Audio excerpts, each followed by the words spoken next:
আজকে আমাদের সাথে আলোচনায় যুক্ত হয়েছেন ইসলামী আন্দোলন বাংলাদেশের সিনিয়র নায়েবে আমির মুফতি মোহাম্মদ ফয়জুল করিম। আমরা কথা বলবো, তার সাথে জানবো সমসাময়িক নানা বিষয় নিয়ে। আসসালামু আলাইকুম। ওয়ালাইকুম কেমন আসসালাম। আছেন? আলহামদুলিল্লাহ, আপনি কেমন আছেন? সবাই ভালো আলহামদুলিল্লাহ। আমরা আসলে একদম সরাসরি আলোচনায় চলে যেতে চাই। আপনি জানেন যে নতুন অন্তর্বর্তীকালীন সরকার শপথ নিয়েছেন এবং শিক্ষার্থীরা সহ সাধারণ জনতার আসলে আন্দোলনের ফলেই একটা অভ্যুত্থান ঘটেছে এবং আজকে নতুন একটি সরকার শপথ নিল এবং তারা ইতিমধ্যে কার্যক্রম পরিচালনা করছে। এই নতুন সরকারের কাছে আসলে আপনাদের প্রত্যাশাটা কি? আলহামদুলিল্লাহ, আসলে নতুন সরকারের কাছে প্রত্যাশা হলো যেই কারণে ছাত্র জনতা বিপ্লব করেছে সেই বিপ্লবের জন্য বাস্তবায়ন হয়। জুলুম, নির্যাতন, অবিচার, এর থেকে মানুষ নিস্তার পায়, শান্তি পায়, তারা যেন নিরাপদে বসবাস করতে পারে, মানুষের অধিকার যেন প্রত্যেকটা মানুষ ফিরে পায়, আয়নাগর যেন তৈয়ার না হয়, জুলুমের শিকার মানুষ না হয়, বৈষম্য বিরোধী আন্দোলন। এক কথায় বাংলাদেশে কোনো বৈষম্য থাকতে পারবে না, সব জায়গায় সমতা থাকতে হবে। চাকরির ক্ষেত্রে, খাদ্যের ক্ষেত্রে, বস্ত্রের ক্ষেত্রে, অন্যের ক্ষেত্রে, চিকিৎসার ক্ষেত্রে সব জায়গায় সমতা থাকতে হবে। অসম কোনো জায়গায় এই ছাত্র এবং জনগণ চায় না। আমি অনুরোধ করব বর্তমান অন্তর্বর্তীকালীন সরকার যেন যেই দাবি নিয়ে ছাত্র এবং জনতা ঝাঁপিয়ে পড়ছে সেই দাবি যেন বাস্তবায়ন হয় এবং এই দেশের জনগণ যেন দেখতে পারে। আমাদের যে স্বরাষ্ট্র উপদেষ্টা, তিনি সাম্প্রতিক একটি মন্তব্য করেছেন, আওয়ামী লীগকে আবারও দল গঠন করবার জন্য বা আবারও তাদেরকে সংগঠিত হওয়ার জন্য বলেছেন এবং এটি যারা এই আসলে ছাত্র আন্দোলনের সাথে যুক্ত ছিলেন কিংবা যারা এই আন্দোলনের সাথে যুক্ত ছিলেন তারা এই বক্তব্যটাকে একেবারেই গ্রহণ করেনি। এটাকে আসলে আপনারা কিভাবে দেখছেন? আসলে হঠাৎ করে উনি যে বক্তব্য দিয়েছেন, এই বক্তব্যটা কেন দিয়েছেন, কোন উদ্দেশ্যে দিয়েছেন আমি জানি না, কিন্তু আন্দোলনের মতো তার বক্তব্য এটা সাংঘর্ষিক। আন্দোলন এবং বক্তব্যের সাথে আসলে বাস্তবতার মিল নেই। হাজার হাজার খুন হয়েছে, গুম হয়েছে, এদেশে টাকা পয়সা লুট হয়েছে, সমস্ত রাষ্ট্রীয় সম্পদগুলি আপনি দেখেছেন এইমাত্র যে 92,000 কোটি টাকা ব্যাংক থেকে লুটপাট হয়ে গেছে। বাংলাদেশের অনেক প্রতিষ্ঠানগুলি ধ্বংস হয়ে গেছে, সব জায়গায় দলীয়করণ করা হয়েছে, স্বজন প্রীতি করা হয়েছে। যারা খুনি তারা বুক ফুলিয়ে রাস্তায় হাঁটছে, আর যারা নির্দোষ তারা ধুকে ধুকে জেলখানায় মরছে, আয়নাগরে ছিল, তাদের পরিবার পরিজন জানতে পারে না তারা কোথায় আছে। আমি তো মনে করি যাদেরকে আয়নাগরে নির্বিচারে দীর্ঘদিন পর্যন্ত পরিবার পরিজন থেকে বিচ্ছিন্ন করা হয়েছে, জানতে পারে নাই, এর একটা শাস্তিও তো যদি এই সরকার পায় তাহলে বর্তমান স্বরাষ্ট্র সচিবের, স্বরাষ্ট্র উপদেষ্টার কথার সাথে আর বাস্তবতার সাথে কোনো মিল থাকে না। তিনি শেখ হাসিনাকেও দেশে আসার আহ্বান জানিয়েছেন এবং বলেছেন যে আপনাকে তো দেশ ত্যাগ করতে বলা হয়নি। আসলে যেই ব্যক্তি বাংলাদেশ ছেড়ে চলে গেল আর কি, এরকম একটা তার দলকে বিপদে ফেলে দিয়ে তাকে আবার দেশে ফিরতে আসার আহ্বান জানানো, এটাকে আসলে আপনি কিভাবে মূল্যায়ন করবেন? আমি মনে করি দ্বিতীয়বার উস্কানি দেয়া, আর কিছু না।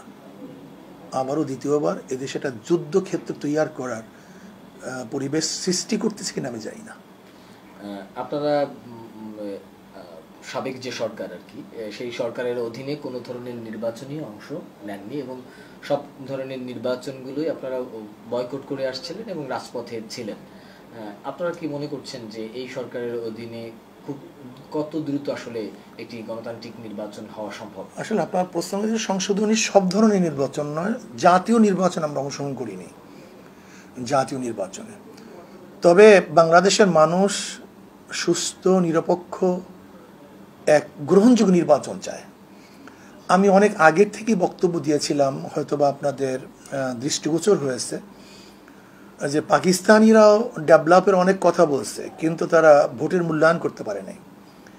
ঠিক আমি বলেছিলাম যে আওয়ামী সরকার আপনি যত উন্নয়নের কথা বলেন, বক্তব্য দেন, যদি মানুষের ভোটের মূল্যায়ন করতে না পারেন তাহলে এদেশের মানুষের যা কিছু আছে তা নিয়ে আপনার বিরুদ্ধে ঝাঁপিয়ে পড়বে।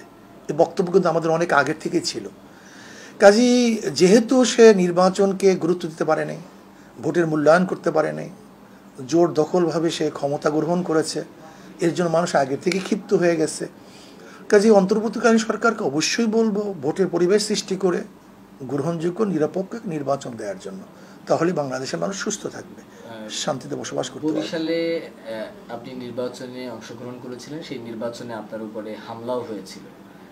এরপরে আপনি একটা বক্তব্য দিয়েছিলেন যে এই সরকারকে পতন না ঘটিয়ে আমি ঘরে ফিরবো না, এবং এখন সেই বক্তব্যটা সামাজিক যোগাযোগ মাধ্যমে বেশ বলা চলে যে আলোচনায় আপনার এই বক্তব্যটা। এখন সরকারের পতন হয়েছে, স্বৈরাচারের আপনাদের ভাষায় স্বৈরাচার সরকারের পতন হয়েছে, এখন আসলে আপনাদের পরিকল্পনাটা কি? দেখেন, আমি শুধু পতন ঘটিয়ে ফিরবো না এই বক্তব্য শুধু দেইনি, আমি বলেছিলাম অবশ্যই আল্লাহ পাকের গজব আসবে এবং আল্লাহর কাছে দোয়া করেছিলাম যে আল্লাহ সে আমার দুই চোখে যেন সেই গজবটা দেখতে পারি। কাজে আল্লাহ পাকের শুকরিয়া আদায় করতেছি, আমার উপরে এবং আমাদের উপরে, বাংলাদেশের জনগণের উপরে যেই জুলুম, অত্যাচার, অবিচার করা হয়েছিল, আল্লাহ পাক তাদের উপর গজব নাজেল করছেন, দুই চোখে দেখছি, এটা আল্লাহ পাকের শুকরিয়া। কাজে আমি যেই সরকারই আসুক না কেন, যারাই দেশ পরিচালনা করুক না কেন, আমি আর কারোর উপরে জুলুম দেখতে চাই না, অবিচার দেখতে চাই না, অত্যাচার দেখতে চাই না, আইনের দেশ দেখতে চাই যেখানে না আইন থাকবে, স্বজনপ্রীতি থাকবে না।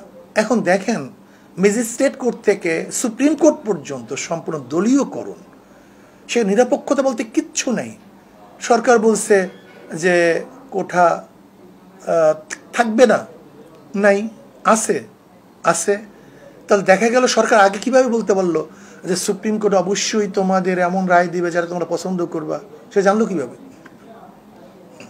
তাহলে নিশ্চিতভাবে সরকার গুলি একেবারে ম্যাজিস্ট্রেট কোর্ট থেকে আপার লেভেল পর্যন্ত সব জায়গায় দলীয়করণ সৃষ্টি করছে এবং সরকারের আমি মনে করি সরকার ইঙ্গিতই তারা রায় প্রদান করেছে। আমি চাই সেপারেশন অফ পাওয়ারকে বিচ্ছিন্ন করা, আইন বিভাগের উপরে কারোর কোনো হস্তক্ষেপ থাকবে না, স্বাধীন থাকবে। দেখেন, এই যে প্রাক্তন এক বিচারপতি, ওনাকে আমার বিচারপতি বলতে ঘৃণা লাগে, মানিক, এই মিজাজের লোক যদি বিচারের আসনে বসে, সেখানে বিচারটা কি হয় আমাকে বলুন তো? এই মেজাজের লোকগুলি যদি বিচারের আসনে বসে, মাসনাদে বসে, তাহলে সেখানে সুবিচার হতে পারে না। আমি বিচারকদেরকে বলবো, আপনাদের নিরপেক্ষ থাকা চাই। কে আপনার বন্ধু, কে আপনার শত্রু, সেটা আপনার দেখার বিষয় না। কে কোন পক্ষের, কে কোন দলের, এটা দেখার বিষয় নয়। যে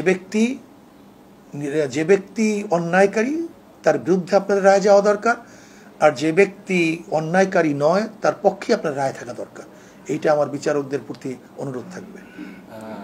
আগামী নির্বাচনকে, জাতীয় নির্বাচনকে সামনে রেখে আসলে কি ধরনের প্রস্তুতি আপনারা নিচ্ছেন, এবং আপনাদের কি আসলে 300 আসনে নির্বাচন করার সক্ষমতা কতটুকু আসলে আছে? দেখেন, আমরা তো নির্বাচনমুখী এক দল, আমরা নির্বাচনের জন্য সারা বছরই কাজ করি।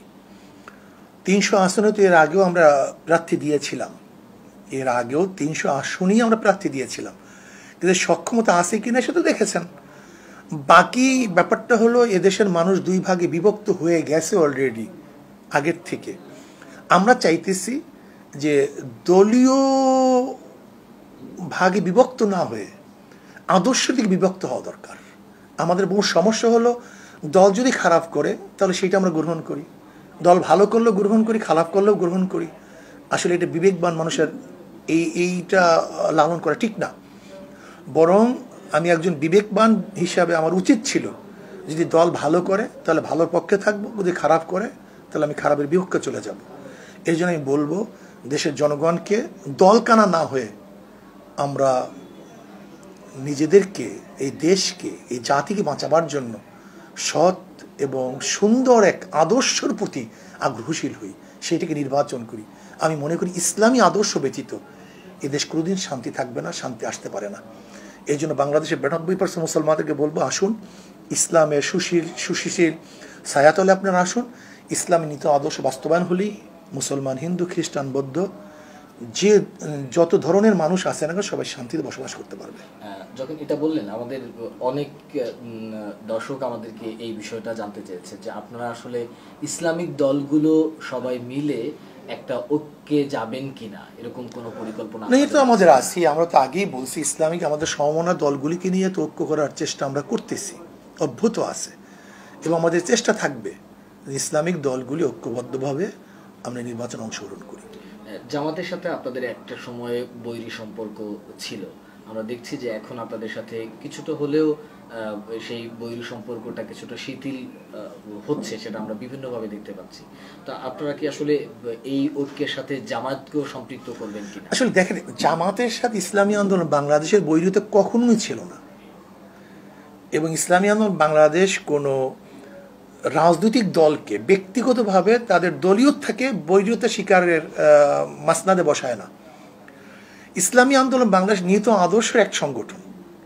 দেখেন, জামাতের সাথে আসলে ইসলামী আন্দোলনের কোনো বৈরিতা নেই। জামাতের সাথে বৈরিতা হলে আহলুস সুন্নাত ওয়াল জামাতের ওলামায়ে কেরামের, এখানে রাজনৈতিকভাবে তাদের সাথে আমাদের কোনো বৈরিতা নেই। সেখানে আমরা মনে করি আহলুস সুন্নাত ওয়াল জামাতের ওলামায়ে কেরাম জামাতের ব্যাপারে যে বক্তব্যগুলি আগেই দিয়ে আসছেন, সেই বক্তব্য থেকে তো আমরা পিছনে হটি নেই, এবং জামাতও তাদের ভুলগুলি স্বীকার করে নেই। কাজে সেখানে সে অবস্থানে আছে।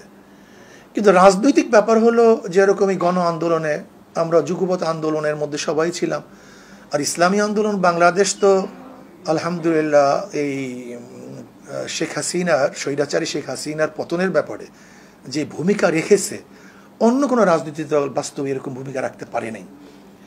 রাজনৈতিক দৃষ্টিকোণ থেকে এক বিষয়, আর জামাতের ব্যাপারে হক্কানি ওলামায়ে কেরামের যে আপত্তি এবং প্রশ্নগুলি, সেগুলো আজও সলভ হয়নি।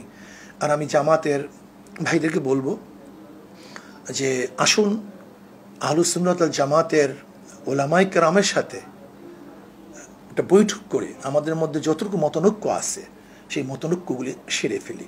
তারা উদাহরণ দেবে যে নৌকা ডুবতেছে, এখন মতনৈক্য করার সময় কোথায়? আমি তাদেরকে অনুরোধ করব, নৌকা কেন ডুবতেছে, যে ছিদ্র আছে, ছিদ্রটা যদি আমরা বন্ধ করে দেই তাহলে নৌকা ডুববে না, আমরা সবাই বেঁচে যাব। আপনি বলছিলেন যে যদি ইসলামিক জোটগুলো ক্ষমতায় আসে, সেক্ষেত্রে অন্যান্য ধর্মের যারা আছে তারাও সুরক্ষিত থাকবে। তো আমরা আসলে দেখেছি যে এই অর্থাৎ শেখ হাসিনা সরকার পতনের পরে বিভিন্ন জায়গায় যারা বিভিন্ন ধর্মের আছে তাদের বাড়িঘরে হামলা করা হয়েছে, এবং যতটা না হামলা করা হয়েছে তার থেকে বেশি গুজব ছড়ানো হয়েছে আসলে। এবং আমরা এও দেখেছি যে বিভিন্ন মসজিদ, বিভিন্ন মন্দির, বিভিন্ন হিন্দুদের বাড়িতে আপনাদের কর্মীরা পাহারা দিচ্ছে, জামাতের কর্মীরা পাহারা দিচ্ছে। আসলে আপনারা এই বিষয়টাকে কিভাবে দেখছেন? হিন্দুদের নিরাপত্তার বিষয়টা আসলে আপনারা কতটুকু জোর দিচ্ছেন? দেখেন, হিন্দুদের কোনো মন্দিরের উপরে বা তাদের ঘরের উপর আক্রমণ হয়েছে মানে আন্দোলনকে কেন্দ্র করে, এটা আমার জানা নেই। প্রথম বুঝতে হবে, আমি মনে করি হিন্দুদের মন্দিরের উপরে, তাদের বাড়ির উপরে এটা পরিকল্পিত আক্রমণ করা হয়েছে। আমি হিন্দু ভাইদেরকে বলবো, আপনারা সুনির্দিষ্টভাবে আমাদেরকে দেন যে কোন এলাকায় কোন জায়গায় কারা আক্রমণ করেছে। কিন্তু আপনি ইদানিং দেখেছেন বহুত রিপোর্ট এসছে যে গুজব না, শুধু হিন্দুরা পরিকল্পিতভাবে নিজেরা মন্দির ভেঙ্গে, কেন তাদের মন্দিরের উপর আসলে তাদের আস্থা নেই, আসলে তাদের মূর্তির উপর তাদেরই আস্থা নেই। আমরা বহুত রিপোর্ট আপনাকে দেখাতে পারবো, হিন্দুরা নিজেরা তাদের প্রতিমা ভেঙ্গে তারপর মুসলমানদের উপরে অভিযোগ দিছে। এরকম একটা দুইটা না, বহুত। এইবারও সে অভিযোগ দিবে এরকম একটা আশঙ্কা আমাদের ছিল। এর ইসলামী আন্দোলন বাংলাদেশ এবং অন্যান্য সংগঠনের লোকগুলি বা সাধারণ জনগণ, মাদ্রাসার ছেলেরা তার আগের থেকেই মন্দিরগুলি পাহারা দিছে। যা চিন্তাও করতে পারবে না, আমরা যখন মন্দিরে পাহারা দেওয়ার কাজ শুরু করছি তখন কেউ চিন্তাও করতে পারে নাই ইসলামী আন্দোলন বাংলাদেশ এই কাজটা শুরু করছে, আমাদের করতে হবে, এটা আগে চিন্তাও করতে পারে না, কারণ আমরা জানি তারা এই কাজটা করবে। কাজেই এখন হিন্দুদেরকে সামনে রেখে আওয়ামী লীগ ব্যাক থেকে নতুনভাবে এক হট্টগোল সৃষ্টি করার চক্রান্ত করতেছে। আমরা ইদানিং একটা শুনছি, সেটা হচ্ছে একটা বিপ্লবের কারণে এই সরকারের পতন ঘটেছে, একটা পাল্টা বিপ্লবের একটা আওয়াজ নানাভাবে শোনা যাচ্ছে। আসলে সেরকমটা যদি আসলে ঘটে, আসলে আপনাদের এই ব্যাপারে কতটুকু আপনারা সচেতন আছেন? প্রতিবিপ্লব ঘটাতে এত সহজ না, এটা কঠিন ব্যাপার। আর বাংলাদেশের জনগণ তো ঐক্যবদ্ধভাবে, এখানে আওয়ামী লীগ এন্টি আওয়ামী লীগ সবাই কিন্তু এক ছিল, এবং মানুষের রাস্তায় নেমে আসার এরকম দৃশ্য গোটা বিশ্ব দ্বিতীয়বার দেখছে কিনা আমার জানা নেই। একত্র এরকম ঘটনা ঘটেনি, এত মারাত্মক অবস্থা। যদি আওয়ামী লীগ দ্বিতীয়বার প্রতিবিপ্লব ঘটাবার চিন্তা করে, এটা তারা ভুল করবে, এটা তাদের জন্য ঠিক হবে না, বরং রক্তপাত হবে, মানুষের জীবনের ক্ষয়ক্ষতি হবে, মাল সম্পত্তির ক্ষয়ক্ষতি হবে। কাজে আমি আওয়ামী লীগকে বলবো এইটা যেন না করে, স্বার্থের জন্য, ক্ষমতার জন্য দ্বিতীয়বার আমরা রক্ত আর দেখতে চাই না। 15 আগস্ট এত বছর জাতীয় একটা ছুটি ছিল বা জাতীয়ভাবে এটি উদযাপন করা হতো। আসলে এখন আপনারা এই ব্যাপারে নতুন সরকারের কাছে কোনো প্রস্তাবনা দিয়েছেন কিনা, বা আসলে আপনাদের পরিকল্পনা? ধরে নেন 15 আগস্ট এইটা হয়েছে, আবার এখন বলবে আবু সাইদের সময় এটা হবে, আবার কেউ বলবে মুগ্ধর সময় এটা হবে, কেউ বলবে অমুক সময় এটা হবে। এরকম ধরে নেন 100 বছর এবং 100 ঘটনা ঘটে, তাহলে তো 100 দিন বা 300 দিনই বন্ধ থাকবে, তাহলে দেশটা তো চলবে কিভাবে? আমি মনে করি যে 15 আগস্টের যে সিদ্ধান্ত তো এক সময় ছিল না। 15 আগস্টের বন্ধ তো বাংলাদেশ 75-এর পর থেকে ছিল না, আওয়ামী লীগ করেছে। আওয়ামী লীগ তো বহুত কিছু করেছে, কথা ঠিক না? কাজে এটা জাতির কোনো কল্যাণ আছে বলে আমি মনে করি না। কাজে এটা যারা আইন বিভাগ আছে তারা দেখবে, কিন্তু এরকম বারবার কোনো বিষয় যদি বলা হয়, বন্ধ দেয়া হয়, তাহলে আমি মনে করি যে 100 এরকম হতে পারে, শুধু বন্ধই থাকবে, খোলা আর থাকবে না। 15 আগস্ট আওয়ামী লীগের নেতাকর্মীরা আবার রাস্তায় নামতে চায়, তো সেক্ষেত্রে আসলে 15 আগস্ট ঘিরে আপনাদের ওরকম কোনো পরিকল্পনা আছে কিনা? দেখেন, আমরা যেহেতু স্বৈরাচারী সরকারের বিরুদ্ধে ছিলাম, কাজেই প্রতিবিপ্লব না হোক সে ব্যাপারে তো আমাদের চেষ্টা করতে হবে, সচেতন থাকতে হবে, এটা তো আমরা করার চেষ্টা করব। এখনো অনেক আলিম ওলামারা কারাগারে আছেন, তাদের মুক্তির বিষয়ে নিয়ে নতুন সরকারের সাথে কোনো আলোচনা হয়েছে কিনা? আমরা দাবি জানিয়ে আসছি যে সমস্ত আলেম ওলামারা নির্দোষ, নিরপরাধ, শুধু বিভিন্ন এজেন্সির দোষী হয়ে, যেমন এজেন্সিরা বলছে এটাকে জঙ্গি বলো, এটা বলো, সেইটা বলো, সেই দোষী হয়ে যারা কারাবদ্ধ অবস্থা আছে, আমি সরকারকে বলবো জলদি চিহ্নিত করে নির্দোষ ওলামা ইকরামকে মুক্তি দেওয়া হোক। এইবারই বোধহয় কোন সরকারের উপদেষ্টা পরিষদে একজন আলেমকে দেখতে পাচ্ছে দেশ। এর আগে কোনো উপদেষ্টা পরিষদের এরকম কোনো কমিটিতে এরকম একজন আলেম ছিলেন না। আসলে এটাকে আপনারা কিভাবে দেখছেন? এইটাই তো আমাদের সবচেয়ে বড় বৈষম্যতা ছিল। আমরা বৈষম্য বিরোধী আন্দোলন করে সবচেয়ে বড় বৈষম্যতা ছিল এই 92% মুসলমানদের, দেশে মুসলমানদের কোনো পার্টিসিপেট নেই, বলতে মানে যে সবাই তো মুসলমান। তাহলে আমি বলবো তো হিন্দুদের থেকে যদি কেউ প্রতিনিধিত্ব হতে পারে, যদি চাকমা মারমাদ থেকে কোনো প্রতিনিধিত্ব হতে পারে, তাহলে যারা ইসলাম পালন করে এদেশের ওলামাই কেরামের বিশেষ খেদমতে বাংলাদেশে আছে, এবং ওলামাই কেরামের কারণেই বাংলাদেশ নামীয় বাংলাদেশে এখনো আছে।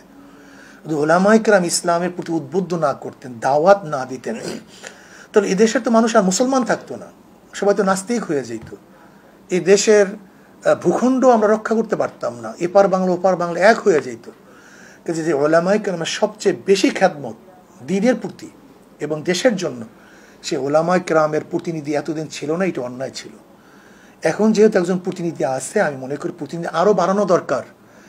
এবং শিক্ষা মন্ত্রণালয়, ডক্টর আফম খালিদ সাহেব শুধু একজন আলেমই নন, তিনি একজন বিজ্ঞ পণ্ডিত ব্যক্তি। কাজে শিক্ষা মন্ত্রণালয় গণশিক্ষার দায়িত্ব হিন্দুদেরকে দিয়েছে।